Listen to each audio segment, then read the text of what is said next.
Assalamualaikum warahmatullahi wabarakatuh.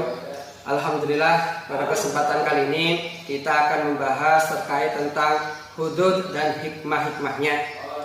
Dewasa ini banyak kita jumpai di sekeliling kita ataupun di lingkungan kita, banyak terjadi kemaksiatan. Bahkan tidak sedikit dari para pemudanya melakukan mabuk-mabukan atau minum-minuman keras. Dan tidak hanya itu, masih banyak kejahatan-kejahatan lainnya yang mana menimbulkan keresahan di masyarakat, baik itu pencurian ataupun pembegalan dan perampokan. Dalam ranah ini dibahas dalam ilmu fikih, yaitu di bab hudud.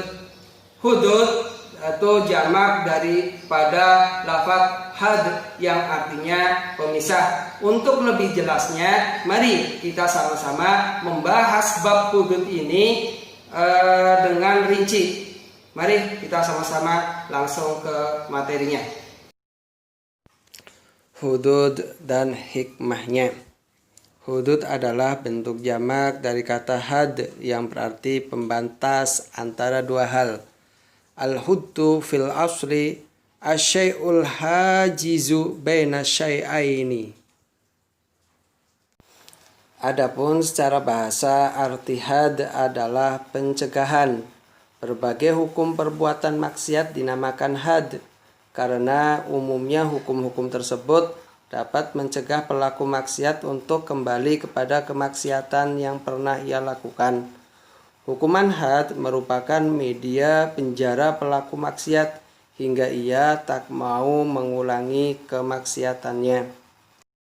Sedangkan menurut istilah syara, hudud adalah hukuman-hukuman tertentu yang telah ditetapkan Allah sebagai sanksi hukuman terhadap pelaku tindak kejahatan selain pembunuhan dan penganiayaan. Tujuan inti dari hudud yaitu mewujudkan kemaslahatan manusia seluruhnya.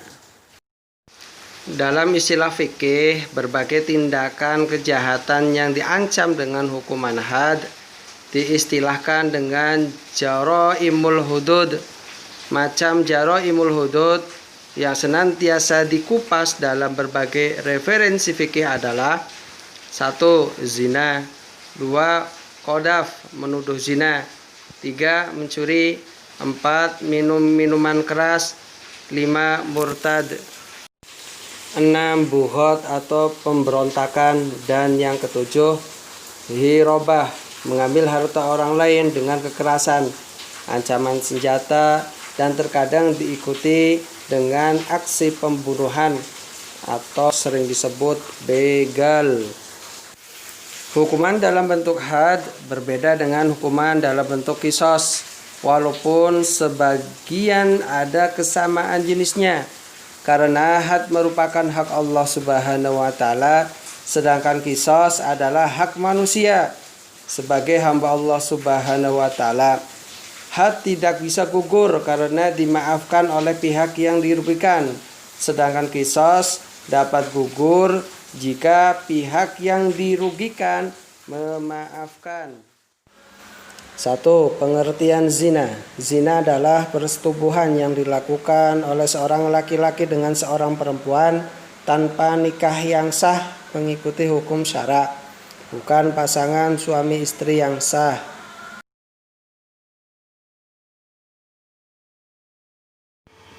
Adapun maksud dari persetubuhan yang haram menurut zat perbuatannya adalah hubungan seksual antara laki-laki dan perempuan yang bukan suami istri, atau hubungan seksual di luar pernikahan atau perkawinan yang sah. B. Status hukum zina. Para ulama sepakat bahwa zina hukumnya haram dan termasuk salah satu perbuatan dosa besar. Allah Subhanahu wa taala berfirman, "Wala taqrabuz zina innahu kana fahishatan wa sa'a sabila." Dan janganlah kamu mendekati zina, sesungguhnya zina itu perbuatan yang keji dan suatu jalan yang buruk. Al-Isra ayat 32. Hadis yang diriwayatkan Abdullah bin Mas'ud, Qultu ya Rasulullah ayyu dambi a'damu? Qala an taj'ala lillahi niddan wa huwa khalaqaka. Qultu summa ayyun? An taqtula waladaka khasyata ay ya'kula ma'aka. Qultu summa ayyun? Qala an tuzaniya halilata jarika. Rawahu al-Bukhari wal Muslim. Artinya, saya Abdullah bin Mas'ud bertanya, ya Rasulullah, dosa apakah yang paling besar? Nabi menjawab, engkau menyediakan sekutu bagi Allah Subhanahu wa Ta'ala, padahal Dia menciptakan kamu. Saya bertanya lagi, kemudian dosa apa lagi? Nabi menjawab, engkau membunuh anakmu karena khawatir jatuh miskin. Saya bertanya lagi, kemudian apa lagi? Beliau menjawab, engkau berzina dengan istri tetanggamu. Hadis riwayat Imam Bukhari dan Muslim. C. Dasar penetapan hukum zina.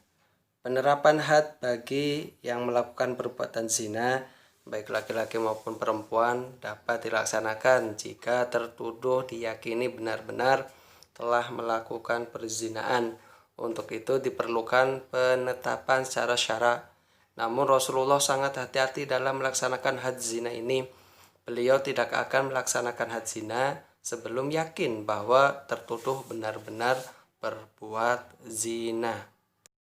Berikut ini dasar-dasar yang dapat digunakan untuk menetapkan bahwa seseorang benar-benar berbuat zina. Yang pertama, adanya 4 orang saksi laki-laki yang adil. Kesaksian mereka harus sama dalam hal tempat, waktu pelaku, dan cara melakukannya. Firman Allah dalam surat An-Nisa ayat 15, wallati ya'tinal fahishata min nisaikum fastashhidu alaihinna arba'atan minkum. Yang kedua, pengakuan pelaku zina sebagaimana dijelaskan dalam hadis Jabir bin Abdillah radhiyallahu anhu sebagai berikut. Silahkan kalian pahami. Itu dibaca ya. Had zina dapat dijatuhkan terhadap pelakunya jika terpenuhi syarat-syarat sebagai berikut. Pelaku zina sudah baligh dan berakal. Perbuatan zina dilakukan tanpa paksaan. Pelaku zina mengetahui bahwa konsekuensi dari perbuatan zina adalah had. Telah diyakini secara syara bahwa pelaku tindak zina benar-benar melakukan perbuatan keji tersebut. D. Macam-macam zina dan hadnya. Dalam kajian fikih, zina dapat dibedakan menjadi 2. Pertama, zina muhson, dan yang kedua, zina ghairu muhson. Pengertian dari zina muhson yaitu perbuatan zina yang dilakukan oleh seseorang yang sudah menikah. Ungkapan seseorang yang sudah menikah mencakup suami, istri, janda, atau duda. Had hukumannya yang diberlakukan kepada pezina muhson adalah rajam. Teknis penerapan hukum rajam yaitu pelaku zina muhson dilempari batu yang berukuran sedang hingga benar-benar mati. Yang kedua, zina ghairu muhson, yaitu zina yang dilakukan oleh seseorang yang belum pernah menikah. Para ahli fikih sepakat bahwa had atau hukuman bagi pezina ghairu muhson, baik laki-laki maupun perempuan, adalah dicambuk sebanyak 100 kali. Adapun hukuman pengasingan, taghrib atau nafyun, para ahli fikih berselisih pendapat. Imam Syafi'i dan Imam Ahmad berpendapat bahwa had bagi pezina ghair muhson adalah cambuk sebanyak 100 kali dan pengasingan selama 1 tahun. Sedangkan Imam Abu Hanifah berpendapat bahwa had bagi pezina ghair muhson hanya cambuk sebanyak 100 kali. Pengasingan menurut Abu Hanifah hanyalah hukuman tambahan yang kebijakan sepenuhnya dipasrahkan kepada hakim. Adapun Imam Malik dan Imam Auza'i berpendapat bahwa had bagi pezina laki-laki merdeka ghair muhson adalah cambuk sebanyak 100 kali dan pengasingan selama 1 tahun. Adapun pezina perempuan merdeka ghair muhson, hadnya hanya cambuk 100 kali. Ia tidak diasingkan karena wanita adalah aurat dan kemungkinan ia dilecehkan di luar wilayahnya. Untuk dalil yang menegaskan bahwa pezina ghair muhsan dikenai had berupa cambuk 100 kali dan pengasingan adalah sebagai berikut.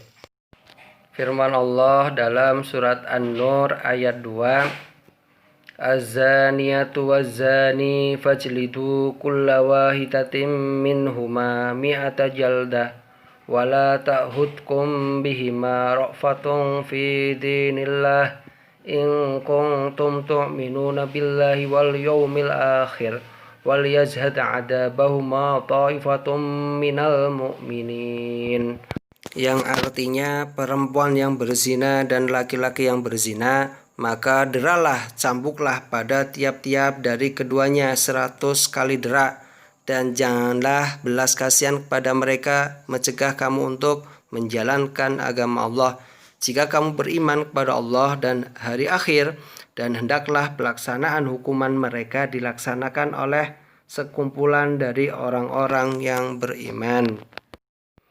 Sabda Rasulullah sallallahu alaihi wasallam, an Zaid bin Khalid al-Juhaini qala sami'tu an-nabiyya sallallahu alaihi wasallam ya'muru fi man zana wa lam yuhsan jalda mi'atin wa tahriba amin, rawahu al-Bukhari.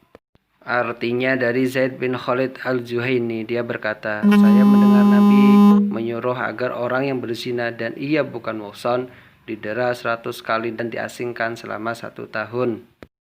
Hikmah diharamkannya zina: 1. Memelihara dan menjaga keturunan dengan baik, karena anak hasil perzinaan pada umumnya kurang terpelihara dan terjaga.